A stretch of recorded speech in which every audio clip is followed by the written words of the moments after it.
Hey guys, welcome to Conversations and Libations with Adora. Today, for today's libation, I have kind of ratchet probably, but I have some Crown Royal and cranberry mango in my wine glass. So that's what I'm drinking for today's video. Um, so today's video is going to be about being a black woman or being black, but more in particular, specifically being a black woman in corporate America and mental health. So if you saw my About Me video, I kind of tell you a little bit about me and how I went from corporate America to starting my own business. So my first corporate job, well, when I was in my 20s, I worked at a law firm. But my first corporate job, or what I consider to be my really first corporate job, which was my last, I used to work at an insurance company. They will not be named. But if you live in my area or in my city or metro surrounding cities, you probably heard of this insurance company before. It's a huge insurance company, but you've probably heard how horrible it is to work there, okay? Terrible. So corporate America is not for everyone. And I think that millennials, we are, and people younger, we're just not used to so much structure. And not that structure is a bad thing, but these CEOs and stuff that run these companies, they're very old, they're very traditional, and it just doesn't work for us. I mean, we grew up with social media and we grew up with the freedom to be artistic and to be creative, and being in a corporate environment, for me, it pretty much stifled my creativity. And then plus I was never one to want to be in a cubicle and that's it. Excuse me. Originally, I wanted to be an activist. So I wanted to go into civil rights activist because I'm very passionate about my people and things, that affect my people. And I wanted to be a voice for that. But unfortunately, activism doesn't really pay unless you're like a Al Sharpton or something like that. And of course, the bills still have to be paid. So after graduation, I applied to be a claims associate at a insurance company. I went in there thinking that I was going to retire from there because that's kind of what I was taught. You get a job, you retire, you're good.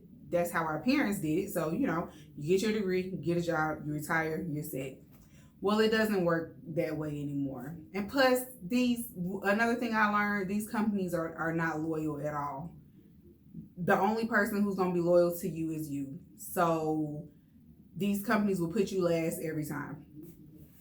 So I had a 5-year plan. My plan was to go entry level and then work my way up into public relations, because I also wanted to do public relations as well. And I did my research on this company before I applied, and they seemed like a good company. I was there for 5 years, and I will say the last 3 years of me being there was terrible. Being a black woman, especially a black woman with a voice who is not afraid to speak for herself, that is not warranted in corporate America. They don't want that. And I'm the type of person, I'm not going to let you disrespect me. Yes, I'm a woman. Yes, I'm black, but you're not going to disrespect me. You're going to always speak to me with respect, and I'm going to demand that. And that's how I was. I was very boisterous. I was always the one to speak up. Like, managers would hate when they found out I was on their team, because they feel like I would give them a problem. And I'm not a problem maker, but if I see something wrong, whether it's happening to me or happening to someone else, I'm going to call it out. Well, anyway, it just got too bad. I never suffered with depression in my life until that job. And last year in January, so January 2019, things just got too heavy. Like, it was the job, it was the management, it was the people that they were hiring, the caliber of people they were hiring. some of my teammates, just a lot of childishness, a lot of stress, and it just became too much. And if you work in corporate America, especially if you work in like a call center environment, you'll understand what I'm saying. As far as, I think all call center corporate type just trash. And when I applied to the job and when I was in training, they didn't make it seem like it was a call center thing, but of course, that's how they get you. So I ended up taking a stress leave, which a lot of people at this particular company take stress leaves. Like, I remember going to my therapist and she said, what company are you for? And when I told her, she was like, what are they doing over there? Like, we get so many patients, with anxiety and stress because of this company. And it's like, unfortunately, the company knew that people were stressed out. They knew that people were taking leaves. From what I understand, a couple of people even committed suicide. It was that bad, but yet they didn't try to do anything to figure out what is the reason for this. Like, what do we need to do to make the work culture better and make people happier? Instead of trying to get to the root of it and do that, they decided to put things in place to make it harder for people to get time off for stuff like stress leave. But corporate America, right? So I ended up seeing a therapist, and around that time I was still mourning my last relationship. Well, I was almost a year out, but that was still kind of something that I was dealing with. And then on top of dealing with the stress of the job, it just became too much. So I went to therapy, and my therapist was a Black woman. And no shade against anyone, but I just felt like a Black woman would be able to understand my plight. And so that's what I wanted. And that was, very helpful for me. Because of course I want a therapist who's going to be able to understand me. So, or someone who has similar experiences or came from, a similar background. So my therapist was very, very helpful. I was diagnosed with anxiety and depression, which anxiety is something that, looking back, I've always struggled with as a child. People used to call it dramatic, and my friends still call it dramatic. Like, I am a dramatic person, but I have very bad anxiety. So, like, situations that wouldn't bother most people, they really, really, really, really bother me. So I was formally diagnosed with that, and I was diagnosed with depression.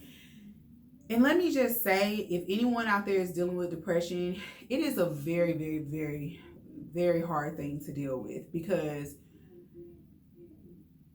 a lot of times everybody gets sad, right? But depression is different.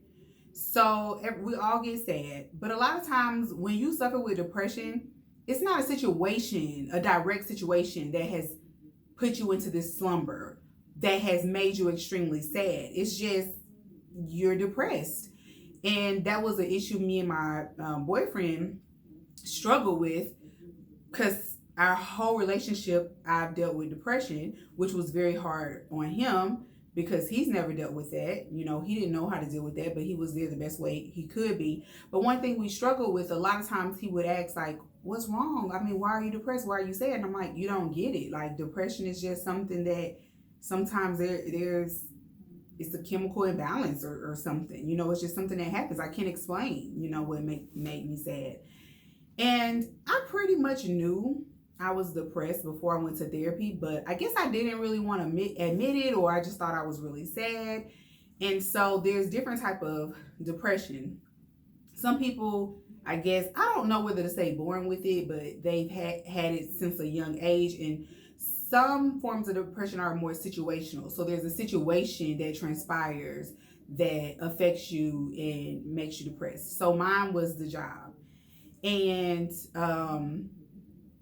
my therapist, we talked. She was like, write in a journal, make sure you keep yourself busy, write down your activities for the day. Because for me, what depression looked like was I was just so tired. Like, I remember when I took a 10-week leave from my job. And I remember when I first left, it's like my body, my mind just shut down. Like, I would sleep like all day long, like 14, 15 hours a day. And I remember when I was up to it, I would try to go out for a walk. And after half a mile, I'm like scary, like eerily tired, where I'm like, oh my God, am I going to have to call an ambulance? And I had never experienced that before. So at this point, I'm thinking this fatigue, I go to my gynecologist and get all my blood ran and stuff like that to make sure I don't have any type of vitamin deficiencies, or there's, nothing happening that's making me so tired. And everything came back great. And so when I went to my therapist, she said that a lot of times when you take yourself out of a situation, your brain just kind of goes numb, and your body just kind of goes numb, and you suffer from this fatigue. And I suffered from extreme fatigue for maybe like 6 months. And even though it's been a year since I quit my job, I still fall into slumber. So I still have my days. And especially with everything that's going on with the Rona, like, it's hard, and because we've never experienced this before, and you're stuck in the house and you don't know when it's going to be over. So that can be triggering for you as well. And so I was thankful and grateful in ways that other people, unfortunately, dealing with depression don't have the ability to, or they don't have a way out. But for me, my boyfriend was just like, I'm tired of seeing you like this. It makes me sad to see you sad, and I just can't see you like this. So just quit your job. Don't go back. And anybody will tell you, like, I'm the most responsible person ever. I have never quit a job without having another job. But it was I remember one day, the day I left work, I was sitting in my car on my lunch break, and I had like a nervous breakdown. And I remember crying and going to my manager, and I was just like, I can't do this anymore. I gotta go. I got my bags and I left, and I never went back. And it took me to really trust my boyfriend, because I'm like, if I leave this job, I'm financially pretty much dependent on him. And I have to be sure this is a person who loves me enough to not just say, oh, I'm moving out and I'm stuck with rent, bills, and I don't have a job. But thankfully, he didn't do that. He's my biggest cheerleader. And so basically, before I left my job, like a month before, I had took a lash extensions class. And I was like, oh, I'm gonna, create me a lash extension business, do lash extensions. But then I found out that you have to have an esthetician license. So let me tell y'all how God will make a way. So I was looking at cosmetology schools so I can get this esthetician license, and all the schools were like $15,000, $20,000, $30,000. And my boyfriend is like, listen, we can't take out any more student loans. He didn't take out any student loans when he was in college, so he doesn't have any student loans. But me, I have student loans. And so he's like, we cannot add to the student loans. And I'm like, well, what are we going to do? And thankfully, I got in contact with this girl who was a cosmetologist, and she told me about this Black-owned cosmetology school.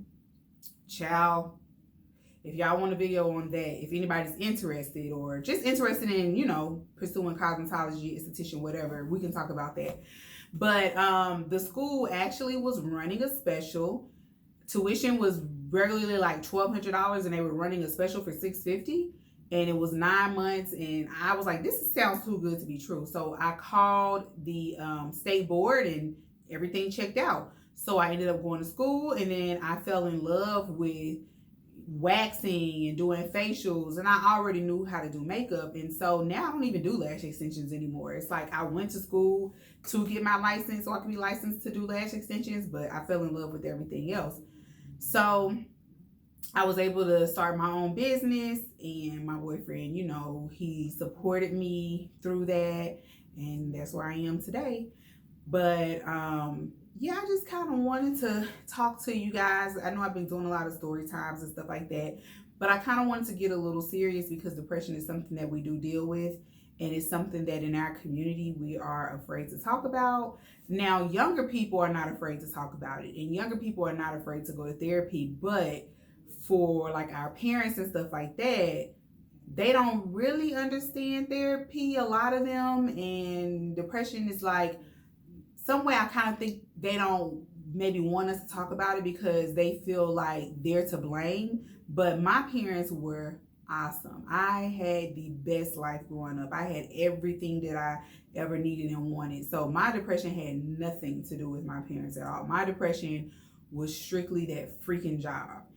And so what I would say to anyone who was in a situation, you're in corporate America, you're unhappy, or you're dealing with depression because of something else, don't be afraid to talk about it. Don't be afraid to talk to your friends or a family member who would understand. And don't be afraid to go get therapy, because therapy, trust me, it really does help. And when you go to therapy, you have to be prepared, because they're going to uncover a lot of stuff. Like, there was a lot of stuff, okay, that was buried deep down from when I was younger that I didn't even realize was there. And they brought all that up. And, I will say this. I would recommend therapy to everybody, especially us African Americans, because we still carry the burdens. I don't know whether to say burdens, but our ancestors, when they were enslaved, that is still embedded in us, in my opinion, mentally. So even if you're not depressed, therapy is going to help, because in our community, there's always, some of us are depressed. A lot of those in our community have maybe dealt with molestation, or just being Black in America, like just facing racism, especially working in corporate America. Like, that you're more talented and you're more skilled at this position, but somebody white or whatever will get that position over you. Like, that will play on your self-esteem. And every day, especially with Black women, we have everybody putting us down, even Black men, putting us down. And that messes with our self-worth. And, Black men, they go through their things too. I don't know. We just see so much. Like, we see, even if it's not happening to you directly, I know whenever I see a young Black man or a young Black woman, shot or something like that, unarmed, like those type of things trigger me, because that could be me, that could be you, and so just being Black in America, period, is enough for therapy. So this was kind of like a random video. I had already did my makeup and I was trying on clothes or whatever, so I'm like, well, let me hop on camera.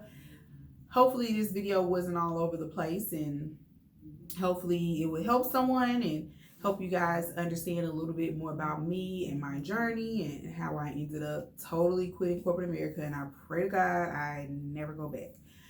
But I would like to hear from you. So please comment, please subscribe for more videos, and please like. And I thank you guys for joining me for this conversation in Libations with Adora. Bye.